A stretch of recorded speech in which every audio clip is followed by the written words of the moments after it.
India யாருடைய அழுத்தத்திற்கும் அடிபணியாது என மத்திய வெளியுறவுத்துறை அமைச்சர் ஜெய்சங்கர் தெரிவித்துள்ளார்.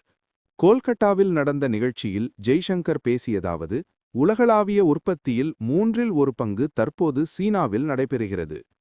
எரிசக்தியை பொறுத்தவரை அமெரிக்கா இறக்குமதியாளராக இருந்து தற்போது ஏற்றுமதியாளராக மாறியுள்ளது. அமெரிக்காவும் சீனாவும் உலகின் விதிகளை மாற்றியுள்ளன. அமெரிக்கா மற்ற நாடுகளுடன் ஒப்பந்தம் மேற்கொள்ளும் பணியில் ஈடுபட்டுள்ளது. உலகம் முழுவதும் குழப்பமான சூழல் நிலவுகிறது. இந்த சூழ்நிலையில் இந்தியா அமைதியாக இருக்காது. இந்தியா இப்போது தனது பலத்தை அதிகரிப்பதில் கவனம் செலுத்துகிறது. இப்போது உலகில் நமது செல்வாக்கை அதிகரிக்க நடவடிக்கை எடுத்து வருகிறோம். 2014க்கு முன்பு அத்தகைய சிந்தனை இல்லை. உள்நாட்டு உற்பத்தியை அதிகரிப்பதே எங்களது நோக்கம். இதற்குத்தான் நாங்கள் முன்னுரிமை அளித்து வருகிறோம். தொழில்துறையில் வளர்ச்சியை கொண்டு வர வேண்டும். இறக்குமதி செய்யப்படும் பொருட்களுக்கு சீனாவை சார்ந்திருப்பதை குறைக்க வேண்டும். இந்தியாவின் பொருளாதாரம் வேகமாக வளர்ந்து வருகிறது. உலகளவில் முக்கிய பொறுப்புகளை ஏற்க நாங்கள் தயாராக உள்ளோம். இந்தியா யாருடைய அழுத்தத்திற்கும் அடிபணியாது. இவ்வாறு ஜெய்சங்கர் கூறினார்.